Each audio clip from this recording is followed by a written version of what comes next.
Updates చూద్దాం. BRS అధినేత కేసీఆర్ ఇవాళ ఆసుపత్రి నుంచి డిశ్చార్జ్ కానున్నారు. ఉదయం 10:30కు యశోద ఆసుపత్రి నుంచి డిశ్చార్జ్ అవనున్నారు.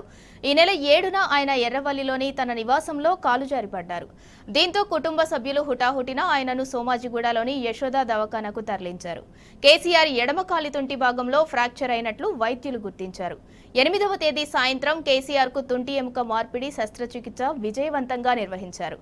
అప్పటి నుంచి ఆసుపత్రిలో చికిత్స పొందుతున్నారు. ఆరోగ్యం నిలకడగా ఉన్నందున ఆసుపత్రి నుంచి ఇవాళ డిశ్చార్జ్ చేయనున్నట్లు వైద్యులు తెలిపారు.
బీఆర్ఎస్ అధినేత కేసీఆర్ ఇవాళ ఆసుపత్రి నుంచి డిశ్చార్జ్ కానున్నారు. ఉదయం 10:30కు యశోద ఆసుపత్రి నుంచి డిశ్చార్జ్ అవనున్నారు. ఈ నెల 7న ఆయన ఎర్రవల్లిలోని తన నివాసంలో కాలు జారిపడ్డారు.